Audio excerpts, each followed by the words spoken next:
Chapter 166. Light and Shadows. Changing Star frowned. There was a hint of surprise visible in her cold gray eye. My goal? Isn't it obvious? She gestured to the slum that surrounded them and the magnificent castle towering above it. I'm trying to help these people. What else? Sonny sighed. Then, turning his face away, he asked, Hey, have I ever told you about my sister? Nephis blinked. No. Why bring this up all of a sudden? He smiled wistfully. I just was reminded of her recently, so I thought I'd share. You see, our parents died when we were little. She got adopted, but I ended up on the streets. Life wasn't really sweet for me. In fact, it was nothing but unsavory and bitter. So, young as I was, I simply imagined that it was the same for her. That's why I got obsessed with the idea of finding her. I had this fantasy in my head, of saving and protecting her, becoming a family again. Sonny grimaced.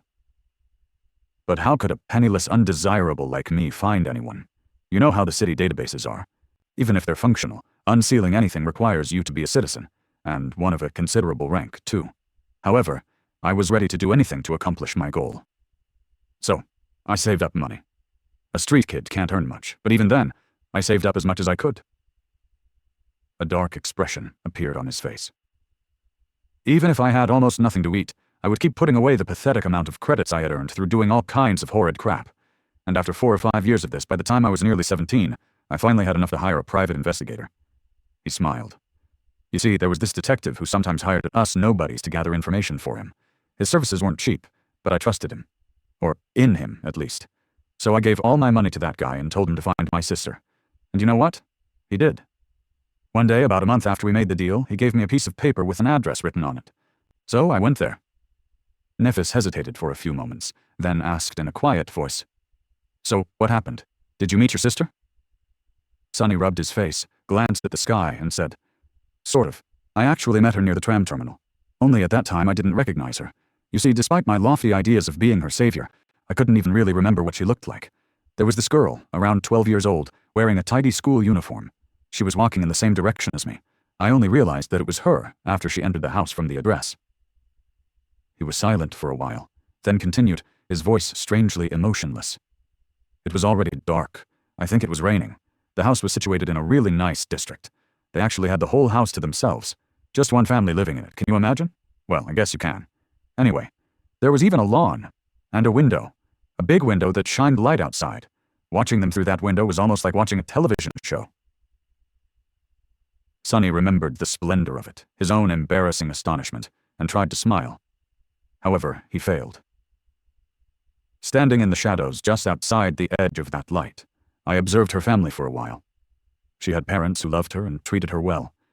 She had real food and enough of it to never go hungry. She had pretty clothes and expensive textbooks.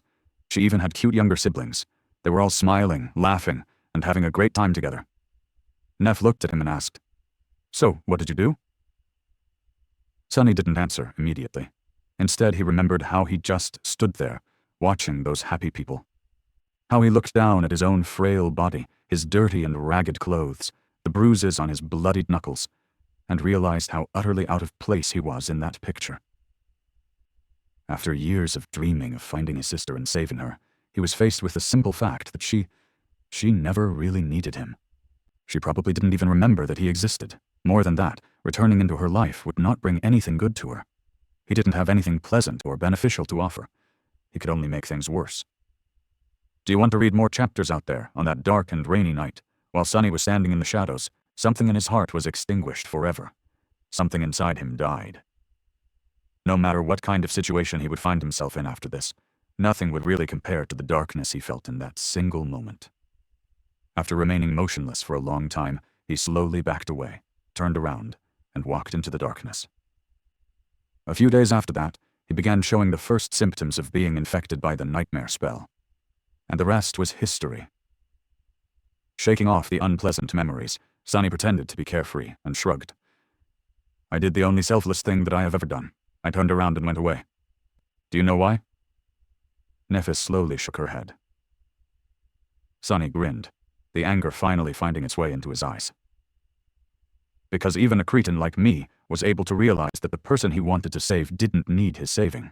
So please tell me, Neff, Why is it that you, with all your intelligence and clarity, can't seem to do the same? She stared at him, a deep frown appearing on her face. Are you implying that I lied about my intention to help these people? If so, you are wrong. Sonny clenched his fists. Before he could stop himself, words flew out of his mouth. No. To be completely honest with himself, he had to admit that he simply did not want to stop them. He was too exhausted, hurting, and shaken to keep playing this game with Neff.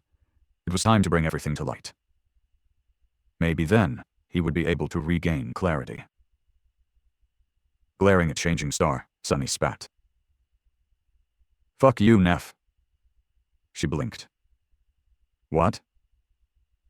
He smiled crookedly. I said go fuck yourself with that bullshit, St. Nephis. You might have fooled everyone else, but I know you. I know you better than anyone else, so I don't buy your whole savior act even for a second. Sonny repeated her gesture, pointing at the surrounding hovels. Help these people? Please. What are you going to help them with? Help them turn into corpses? You and I both know how this ends. Cassie already told us. Fire and rivers of blood, right? Is this what you're planning? Nephis stared at him, a dark expression written on her ivory face. Her cold gray eyes weren't calm anymore. Finally, there was a burning emotion in them. Was it confusion, pain, disappointment? She opened her mouth, then closed it again. Then, Changing Star slowly shook her head. Finally, she seemed to find the right words. Looking Sonny right in the eyes, she slightly raised her chin and said, Fine, you got me.